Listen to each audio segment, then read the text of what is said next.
राम राम दोस्तों। तो कार्तिक मास की जो महात्म कथा है उसका अध्याय 1 आज से शुरू करते हैं।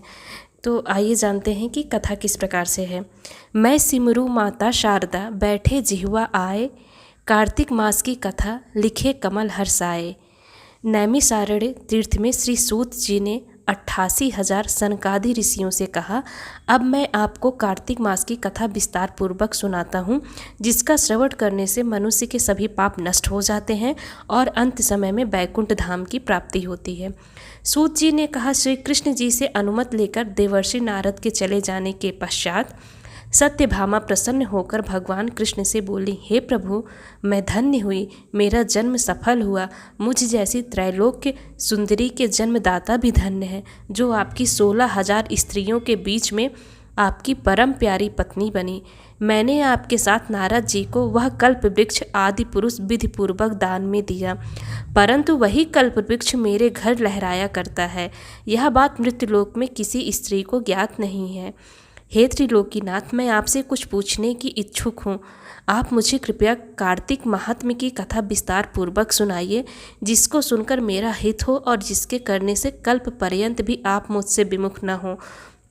सूत जी आगे बोले, सत्यभामा के ऐसे वचन सुनकर श्री कृष्ण जी ने हंसते हुए सत्यभामा का हाथ पकड़ा और अपने सेवकों को वहीं रुकने के लिए कहकर विलास युक्त अपनी पत्नी को कल्प वृक्ष के नीचे ले गए। फिर हंसकर बोले, हे प्रिय, 16,000 रानियों में से तुम मुझे प्राणों के समान प्यारी हो। तुम्हारे लिए मैंने इंद्र एवं देवताओं से विरोध किया था। हे कांते, जो बात तुमने मुझसे पूछी है उसे सुनो। एक दिन मैंने श्री कृष्ण और तुम्हारी सत्यभामा इच्छा पूर्ति के लिए गरुड़ पर सवार होकर इंद्रलोक जाकर कल्पवृक्ष मांगा। इंद्र द्वारा मना किए जाने पर इंद्र एवं गरुड़ में घोर संग्राम हुआ और गौलोक में भी गरुड़ जी गौओं से युद्ध किया।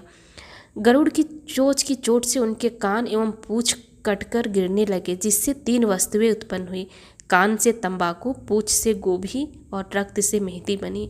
इन तीनों का प्रयोग करने वाले को मोक्ष नहीं मिलता। तब गौओं ने भी क्रोधित होकर गरुड़ पर वार किया, जिससे उनके 3 पंख टूटकर गिर गए। इनके पहले पंख से नीलकंठ, दूसरे से मोर और तीसरे से चकवा चकवी उत्पन्न हुए। हे प्रिय, इन तीनों का दर्शन करने मात्र से ही शुभ फल प्राप्त होता है। यह सुनकर सत्यभामा ने कहा, हे प्रभु, कृपया मुझे पूर्व जन्मों के विषय में बताइए कि मैंने पूर्व जन्म में कौन कौन से दान, व्रत व जप नहीं किए हैं। मेरा स्वभाव कैसा था, मेरे जन्मदाता कौन थे और मुझे मृत्युलोक में जन्म क्यों लेना पड़ा। मैंने ऐसा कौन सा पुण्य कर्म किया था जिससे मैं आपकी अर्धांगिनी हुई। श्री कृष्ण ने कहा, हे प्रिय, अब मैं तुम्हारे द्वारा पूर्व जन्म में किए गए पुण्य कर्मों को विस्तार पूर्वक कहता हूँ, उसे सुनो।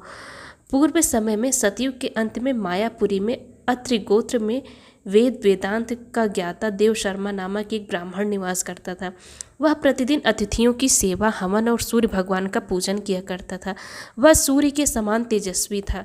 वृद्धावस्था में उसे गुणवती नामक कन्या की प्राप्ति हुई। उस पुत्रहीन ब्राह्मण ने अपनी कन्या का विवाह अपने ही चंद्र नामक शिष्य के साथ कर दिया।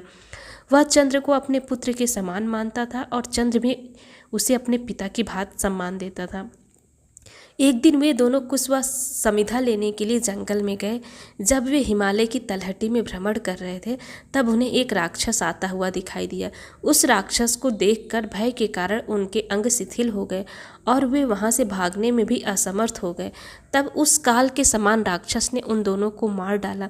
चूंकि वे धर्मात्मा थे, इसलिए मेरे पार्षद उन्हें मेरे बैकुंठ धाम में मेरे पास ले आए। उन दोनों द्वारा आजीवन सूर्य पूजा किए जाने के कारण मैं दोनों पर अति प्रसन्न हुआ। गणेश जी, शिव जी, सूर्य व देवी, इन सब की पूजा करने वाले मनुष्य को स्वर्ग की प्राप्ति होती है। मैं एक होता हुआ भी काल और कर्मों के भेद से 5 प्रकार का होता हूँ। जैसे एक देवदत्त, पिता, भ्राता आदि नामों से पुकारा जाता है। जब वे दोनों विमान पर आरूढ़ होकर सूर्य के समान तेजस्वी रूपवान चंदन की माला धारण किए हुए मेरे भवन में आए, तो वे दिव्य भोगों को भोगने लगे। अध्याय में हम जानेंगे उसकी आगे की कथा। इसके लिए राम राम, राधे राधे।